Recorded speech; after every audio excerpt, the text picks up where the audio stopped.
What is up, guys? It's Jake from State Farm and that one team. This video is sponsored by Halo 5 because this is the best fucking game ever.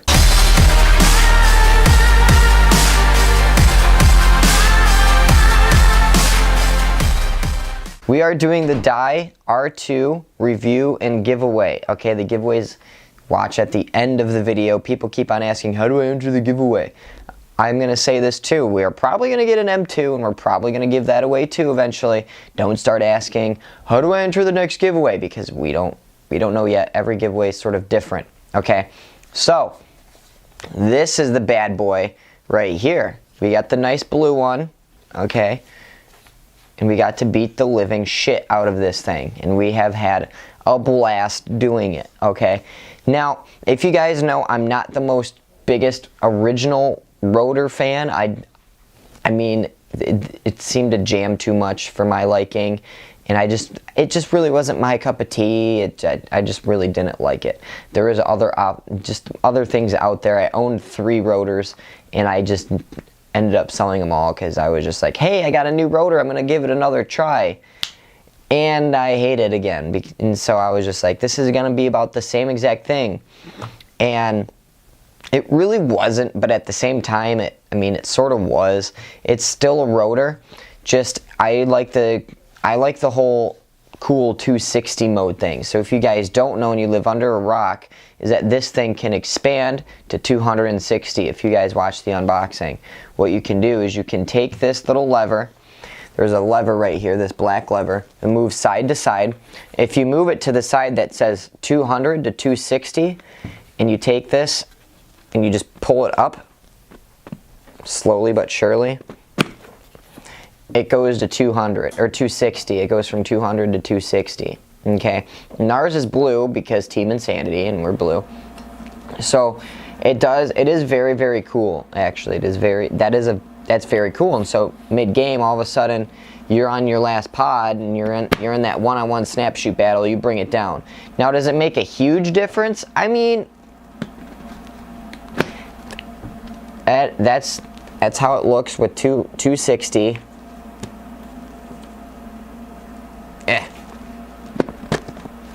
And that's how it looks from the front with 200. So I mean, it sort of does. It definitely does on the side a little bit. It's more so the top that comes up a little bit. Not so much the nose doesn't really get big or anything like that. That would be the side.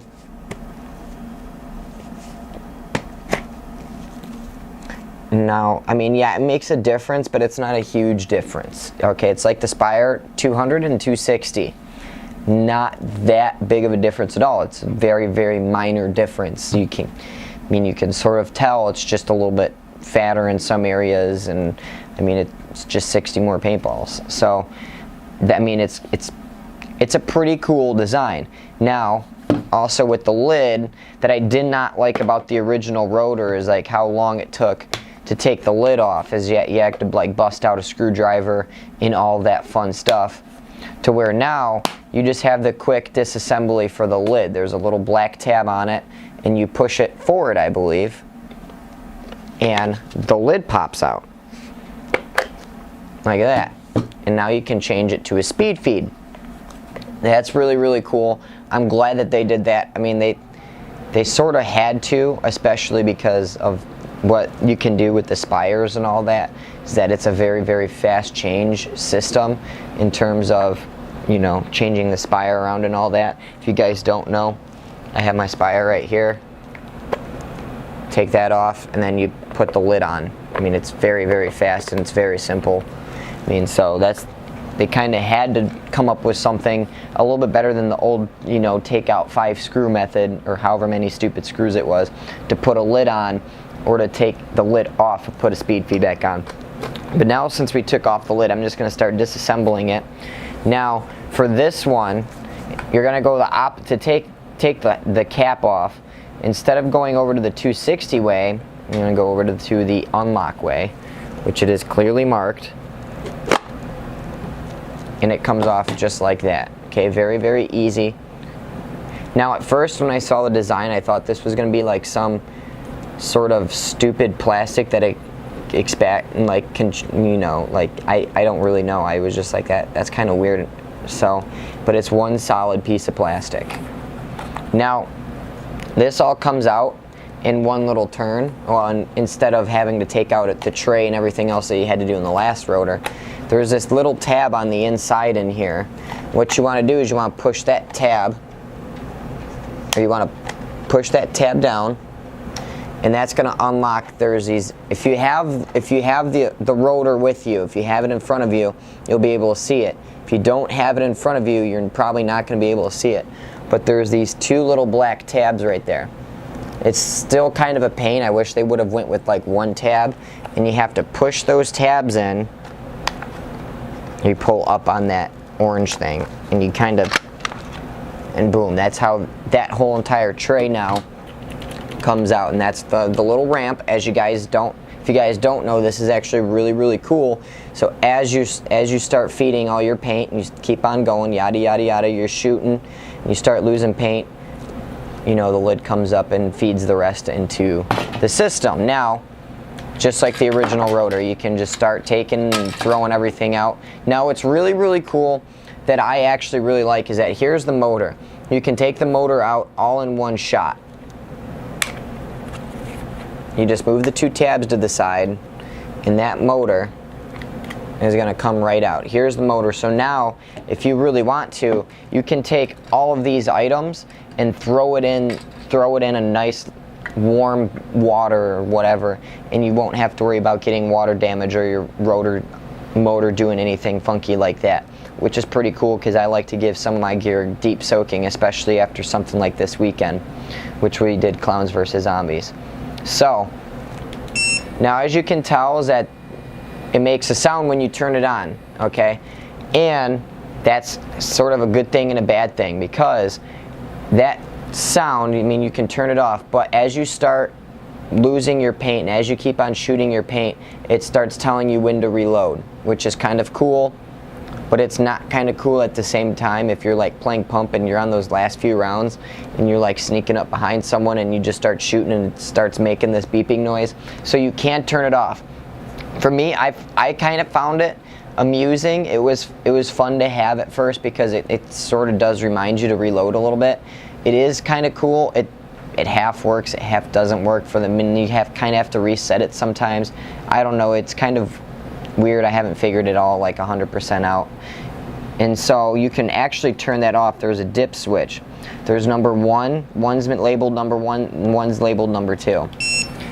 If I take number 1, move number 1 to the side, the light goes off. So if you're playing at an indoor, or especially like our indoor or crew or any place like that, any of the Lone Wolf indoor, sometimes that light is really bright and in your face. So when you are playing at an indoor field, if you're playing at a darker indoor field, that light might distract you a little bit. For me, it really doesn't distract me. I see more of like an ego style bolt. I see the bolt going back and forth. That makes me have like ADHD. Not so much the lights, but I know some people don't like lights, especially in you know, darker areas like an indoor. So it's on and the light's off, and I'll just flip this dip switch back, and now the light comes back on. Now to turn off the sound, the reloading sensor, we're just going to go and hit dip switch number 2, and as I turn it on, you're going to hear that there's no sound and that there's no reloading sensor. So as you're shooting and as you're playing, you won't get that reminder that, hey, you're almost out of paint, that you got to reload. So like I said, that's kind of a cool feature. At the same time, it's not. It's really up to your personal preference. I'm just going to leave it all on, so whoever wins the giveaway can, you know, fool around with it however they want. And you basically just have to sort of maneuver it back in there. Now the thing is that you want to make sure that the anti-jam still works, and then you just move the 2 tabs back over to the side. That tab has to be all the way over, and now you just start rebuilding the rotor. That goes in like that, that goes in like that. I mean, it's a fairly simple design. One cool thing is that this is like a redesigned fin, so they have this little itty bitty, I don't know how well it works, but it makes it so it's less likely to jam, so it's not gonna, you know, the balls are supposed to roll over it and do some crazy cool stuff. I mean, they made some weird changes to some very, very minor changes here and there, but it's basically the same exact thing as the original rotor. We haven't really gotten any jams out of it. Jacob really hasn't jammed it. I think he had like one jam at Living Legends once. And then you just have to line it right back up. And it's good in the front, it's good on this. You have to fit the sides in. If you get one, you'll see the grooves. You have to fit it back into those grooves before you can lock it down. Then you take that tab and you push it down and it locks down. We're gonna put the lid back on. It took me the first like 2 or 3 times, it took me like 20 minutes to get the lid back on correctly. So I'm just gonna take another crack at it.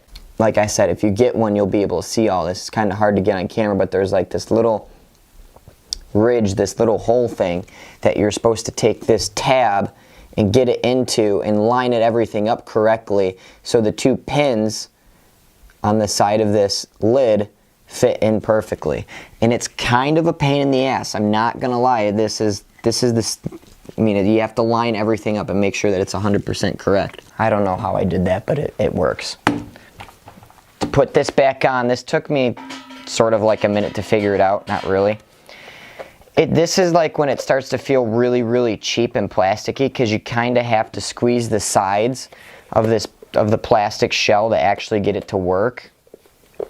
You have to take the tab and move it to the unlock to the unlock side. As you can see, that's the track that it runs on. So you have to line the nose up correctly,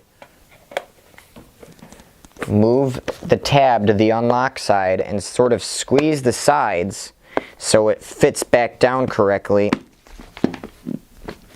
And I still have to squeeze the sides, and there it is. And then you're back in game, and then you can go back, switch the tab to the other side. You're back on the 260 mode. You turn it on. Your rotor's running just fine. It is, I mean, it's not necessarily harder than the last rotor, but I wouldn't say it's anything like easier. It's nothing like woohoo to go crazy about. The price, that's kind of where I stand on it, is the price. Is it really worth it? It is really cool. You're paying for it to go to the 260 mode, because to be quite honest, there's not really, like I showed you everything on the inside, other than taking the motor out, other than that little piece on the fin that turns, other than that little tiny plastic ramp piece that I kind of forgot what it does. It does something with the balls, or make sure that they don't roll out or something, so that you don't get a jam.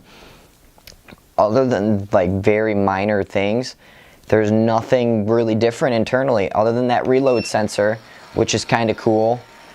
And you have to reset it after every single time you're supposed to reset it. I haven't really messed around with the reload sensor because, like I said, it was just something there that I never really tried to figure out or use. So is it worth $250 before buying a speed feed for it, just to hypothetically, the only thing that you're getting is to do that?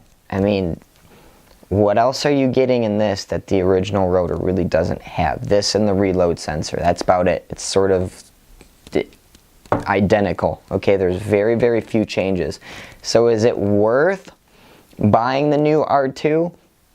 If you're on a budget, I would say probably not, because it's, like I said, there's really nothing that's like that fantastically, like I'm jumping up and doing circles and hoops and like, oh my gosh, the new R2, I have to buy one. I'm not really, that excited for it because of the price of it. It's cool, but is it worth, $250 cool?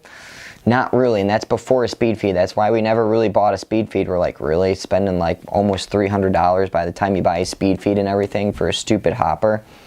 Not really. So if you're on a budget to buy it, probably not, because half the time this rotor is going to cost just about the same, or a little bit less than what your whole gun is going to cost. If you're shooting like a mini GS and you bought this, I mean, this is like what, $100 less than your mini GS or something like that. You can buy a used axe less than this, new. The original rotors, then the first rotors, like you can find a V3 used rotor, not an R2, for like $60, $70, $80 in decent working condition on the BSTs used. So is it really worth paying it? I mean, yeah, it's cool. I do enjoy it, but would I go out of my way to buy something like that? Not really. I mean, it's cool, like I said, but it's nothing that I'm going to go and spend all that money on it for. Maybe if the price drops down to $200, even if the price dropped down to, if it dropped to $189 or something like that, like how the rotors used to be, I'd think about buying one. But for that much money, would I buy it? Nah. I mean, it's just a loader. It's cool. It's fun to use, but it's, you know, it's not worth that price. But you don't have to pay that price because we're Team Insanity and we're giving this away to a lucky fan. So, how you enter the giveaway, we're posting something on our Facebook. Our Facebook link is down in the description below. It's a photo of the Die R2. It's just going to be a banner or something. If you share that on Facebook, you get one free entry. There's also, if you like our Facebook page, that's another entry. And if you're subscribed to us, then that's your other entry. So there's 3 entries total. We're just keeping it nice and simple for this one because all it is just a hopper. So a lot of people, you know, some people really need this. Some people really aren't going to care. If you want to enter, go for it. Try to get all 3 entries in. So it's pretty basic. If you know any of our other giveaways, just go share that picture, like our Facebook, and then subscribe to us. So, you know, go ahead. If you don't subscribe to us or do anything like that, that's cool. We don't really care. Just as long as this goes to a new happy paintballer, we're all good with it. So, but like I said in conclusion, I probably wouldn't go out of my way to buy one because of the price and where it stands. And I mean, it's cool, but it's not that cool. So that's sort of my little basic conclusion. I mean, it's a hopper. There's not really much to talk about in the review. So good luck to all the people that are in the giveaway. Give us about 2 weeks, and you'll see the winner coming up. Deuces.